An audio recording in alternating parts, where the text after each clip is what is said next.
کہ فرقواریت پھیلتی کیوں ہے. اختلاف تو صدیوں سے ہے, شیعہ سنی صدیوں سے چلے آ رہے ہیں, اور اس طرح کی کئی تاریخ میں چند ایک لڑائیاں ہوئی ہوں, لیکن جو مستقل بیسس پر جو ہمارے ماضی میں ابھی جھگڑے ہوئے ہیں, میں ان کو بتا رہا تھا ابھی علامہ صاحب کو ہم سحری کر رہے تھے اچھا کہ میں بچپن میں ہمارے قریب میں امام بارگاہ تھا, ہم نے وہاں نمازیں پڑھی ہیں. اللہ اکبر. تو یعنی نماز کا مطلب اپنی پڑھی ہے نماز, لیکن جگہ نہیں مل رہی, مسجد دور ہے تو ہم چلے جاتے تھے وہاں, اور شیعہ لوگوں کو بھی ہم دیکھتے تھے کہ ہماری مسجد میں آ کے نماز پڑھتے تھے.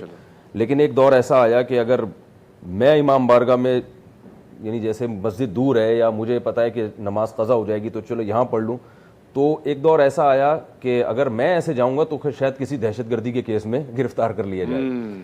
لیکن دیکھیں یہ صرف اتنا کافی نہیں ہے کہ ہمارے جذبات ہوں, کہ ابھی دونوں حضرات نے بات کی ہے, نظریاتی اختلافات تو ہیں اور وہ رہتے ہیں, وہ ختم نہیں ہوں گے.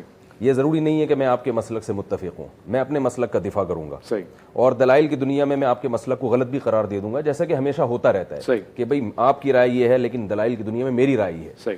گڑبڑ وہاں ہوتی ہے جہاں پھڈے بازی کی نوبت آئے, تان و تشنی کی نوبت آئے, مار دھاڑ کی نوبت آئے, فتوے بازی کی نوبت آئے.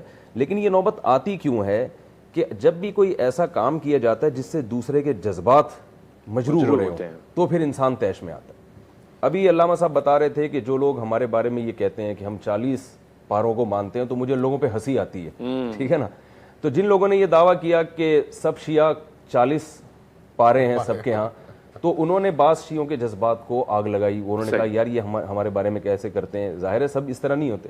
تو اسی طرح جیسے یہ ابھی صحابہ کرام کا نام احترام سے لے رہے تھے, زید بن حارثہ رضی اللہ تعالیٰ عنہ کا نام بھی آیا, تو اسی طرح بعض شیعہ حضرات کی طرف سے بھی میں سمجھتا ہوں کوتاہی ہوئی ہے کہ سوشل میڈیا پہ ایسی تقریریں آئی ہیں, حضرت ابو بکر کو کھلے عام برا بلا کہا جا رہا ہے, حضرت عمر کو کھلے عام برا بلا کہا جا رہا ہے. تو ظاہر ہے اس سے اب اہل سنت کے تو ایمان کا حصہ, اہل بیت یقیناً ہمارے ایمان کا جز ہیں, لیکن ہم خلفائے راشدین کو بھی مانتے ہیں. تو اگر کوئی ایسی جذباتی تقریر آئے گی تو ان کو بھی کنٹرول کرنے کی ضرورت ہے. بھائی اس سے تو سنیوں میں آگ لگے گی. اب ٹیلی ویژن کے چینلز میں یہ چیزیں نہیں ہوتی, ایک کنٹرول ہوتا ہے, اس میں زیادہ تر لوگ بھی اس طرح کے بلائے جاتے ہیں جو ذرا معتدل ہوں. آپ جیسے یہ تو میں معتدل ہوں نہیں, تو آپ تمام آپ بہتر جانتے ہیں. لیکن سوشل میڈیا ایک ایسی چیز ہے, فیس بک, واٹس ایپ اور جو یوٹیوب وغیرہ, اس میں تو جو بیٹھ کے جو چاہے تقریر کرے. تو میں نے خود بھی ایسی تقریریں سنی ہیں بعض شیعہ حضرات کی جو حضرت ابوبکر کو برا بلا کہہ رہے ہیں, حضرت عمر کو. تو ظاہر ہے پھر اگر ہم چاہیں گے کہ ایک دسترخوان پہ کھانا کھائیں, یہ بڑا مشکل ہو جائے گا جو اس قسم کی تقریریں سنیں گے. تو ایسے لوگوں کو ہر مسلک میں ایسے علماء کو آگے لانا چاہیے جو یہ سمجھتے ہیں کہ بھائی کس حد تک یعنی ہماری تقریر برداشت کی جا سکتی ہے, اور کون سی چیزیں ایسی ہیں جو بہت حساس ہیں, ان میں تو ایک قتل و غارت تک نوبت آ سکتی ہے. آپ دیکھیں نا اوس اور خزرج کی نبی صلی اللہ علیہ وسلم کے دور میں لڑائی ہوئی, وہ عصبیت اور لسانیت کی بات چل پڑی تھی. تو عرب میں یہ جو عصبیت بہت تھی, قبائل پر فخر, تو جیسے یہ بات ہوئی ہے تو دونوں طرف سے تلواریں نکل گئیں. تو آپ صلی اللہ علیہ وسلم نے اس جنگ کو ٹھنڈا کیا. تو بعض موضوعات اتنے خطرناک ہوتے ہیں کہ ان پہ کسی بھی طرف سے اگر بات چیت ہوگی تو وہ ایمان کا ایک, پھر وہ غیرت کا اپنا جو ہے نا وہ اس کو مسئلہ بنا لیا جاتا ہے, اور پھر اس پہ بڑا مشکل ہوتا ہے اتحاد. تو یعنی ضروری ہے کہ اگر آپ چاہتے ہیں ملک میں محبت کا ماحول پیدا ہو تو اہل بیت کا بھی احترام ہو اور دوسرے صحابہ کا بھی احترام نہ ہو, اور اگر احترام نہ ہو تو کم از کم توہین نہ ہو. کھلے عام ایسی تقریریں نہ ہوں جس سے جذبات کو آگ لگتی ہو. سوشل میڈیا کو کنٹرول کیا جائے, اور یہ ہر مسلک کے علماء کی ذمہ داری ہے, بڑوں کی, کہ وہ اپنے ماتحتوں کو کنٹرول کریں. ذمہ داری. میں بھی ان کے ساتھ بیٹھا ہوں, کچھ چیزیں میں نے ان سے بھی سنی تو میں حیران ہوا کہ اچھا ایسا بھی ہوتا ہے, ایسا بھی ہوتا ہے. مثال کے طور پر میرا ایک ذہن میں تھا کہ شیعہ حضرات کی مسجدیں نہیں ہوتی, تو انہوں نے بھی بتایا کہ امام بارگاہ کے اندر مسجد الگ ہوتی ہے, امام بارگاہ الگ ہوتا ہے.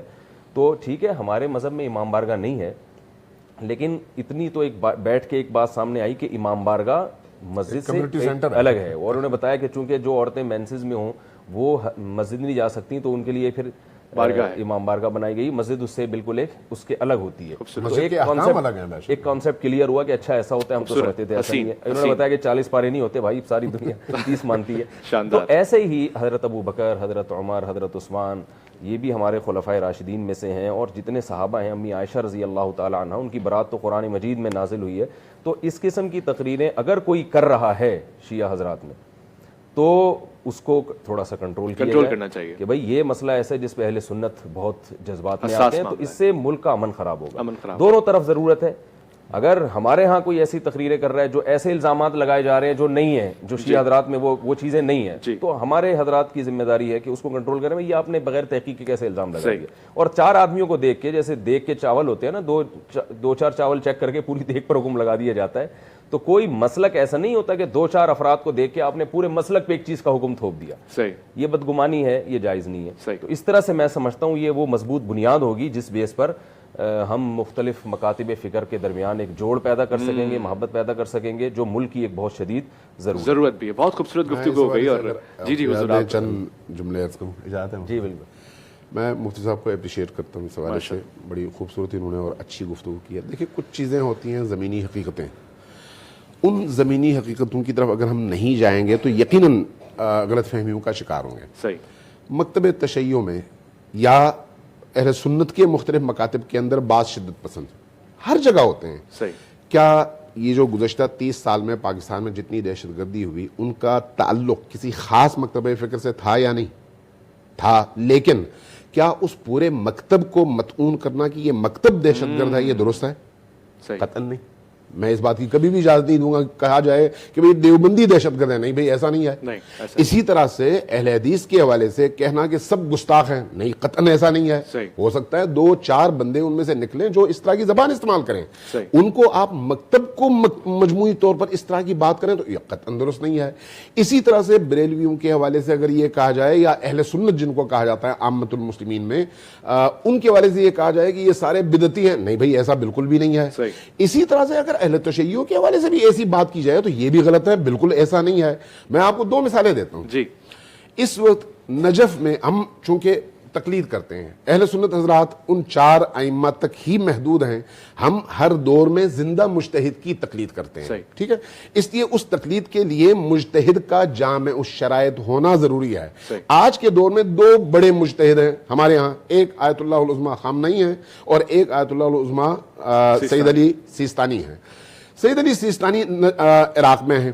عراق میں اکثریت شیعوں کی ہے, لیکن اقلیت اہل سنت کے ہونے کے باوجود اور دشمن کی تمام تر کوششوں کے باوجود آج جب عراق کی صورتحال ایسی بنی کہ اس کی تباہی کی نوبت آئی, شیعہ سنی سب کٹھے ہو گئے اور آج صورتحال یہ ہے کہ شیعہ سنی کے پیچھے اور سنی شیعہ کے پیچھے نماز پڑھتا ہے. سبحان اللہ. ٹھیک ہے, میرے پاس اس طرح کی تصویریں آج انہی افطار پارٹیوں کی موجود ہیں جہاں پر جب شیعہ علماء اہل سنت کی جامع مساجد میں گئے تو انہوں نے شیعہ علماء کو آگے کر دیا, خود پیچھے نماز پڑھی, اور اہل سنت جب شیعوں کے پاس گئے تو انہوں نے ان کے پیچھے نمازیں پڑھی.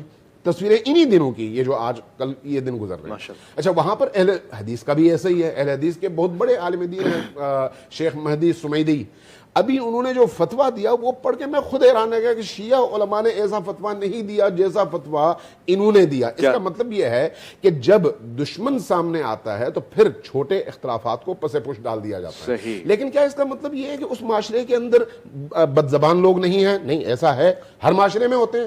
کیا ہمارے ابھی آپ یوٹیوب میں چلے جائیں, کیا دیوبندیوں کے اندر ایسے لوگ نہیں ہیں؟ اہل حدیث کے اندر ایسے لوگ نہیں ہیں؟ بریلویوں کے اندر ایسے لوگ نہیں ہیں؟ شیعوں کے اندر ایسے لوگ نہیں ہیں؟ ہر جگہ ہیں. لیکن اس کا مطلب یہ نہیں ہے کہ اگر کسی نے بد زبانی کی تو اس کی وجہ سے آپ پورے مکتب کو نشانہ بنائیں اور اس کے بعد کہیں ہم تو کٹھے نہیں بیٹھیں گے. یہ غلط ہے. اس پورے معاشرے پر اس حکم کا اطلاق نہیں ہوتا. اس لیے آیت اللہ خامنئی کا ایک فتویٰ ہے, انہوں نے کہا کہ امہات المومنین اور صحابہ کرام کی شان اقدس میں توہین حرام ہے. حرام ہے, مطلقاً حرام. فقہی طور پر دیکھیں 2 اصطلاحیں ہیں, ایک ہے ریاست کا قانون اور ایک ہے فقہی شرعی حکم.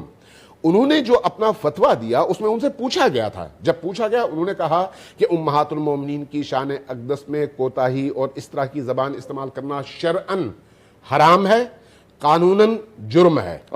قانوناً جرم کا مطلب یہ ہے کہ اسی دنیا میں اسی ملک کے اندر کے قوانین کے تحت اس کو سزا ملے گی, جیل میں ڈالا جائے گا. اور شرعاً حرام کا مطلب یہ ہے کہ آخرت میں بھی اس کو سزا ملے گی. ٹھیک ہے. ادھر آپ عراق میں چلے جائیں, آیت اللہ سیستانی نے فرمایا کہ اہل سنت کو بھائی نہیں بلکہ اپنی جان کہو. آگے بہت ساری ان کی باتیں ہیں. اس کا مطلب یہ ہے کہ ان لوگوں میں اتنی دور اندیشی تھی کہ وہ اپنے دشمنوں کو بہت اچھی طرح سے جانتے تھے کہ ہمارے دشمن کے داخل ہونے کے راستے کون سے ہیں. مجھے یہ بتائیں کہ چاہے کسی بھی مسلک میں ہو, ان میں اگر تھوڑا سا ان کے اندر جا کے دیکھیں نا تو آپ کو وہ لوگ جو اس طرح کی شدت پسندی پیدا کرتے ہیں ان کے پیچھے کسی نہ کسی ایمبیسی کا ہاتھ نظر آئے گا آپ کو. آپ آج یورپ میں چلے جائیں 20 چینلز چلتے ہیں, 20 چینلز. میں آپ کو لسٹ دوں گا رات کو اگر مجھے توفیق ملی اور ٹائم ملا. 20 چینلز چلتے ہیں, ان کا کام صرف یہ ہے کہ یہ چینل اس مسلک کو گالی دے گا اور وہ چینل اس مسلک کو گالی دے گا. فنڈنگ کون کرتا ہے؟ یا ملکہ برطانیہ کرتی ہے, یا MI6 کا کام ہے یہ, یا پھر CIA کا, امریکنز کا. تو کیا ہماری آنکھیں کھولنے کے لیے یہ کافی نہیں ہے؟ ایک اب اگلی بات دیکھ لیں, ایک شیخ یاسر حبیب ہے ادھر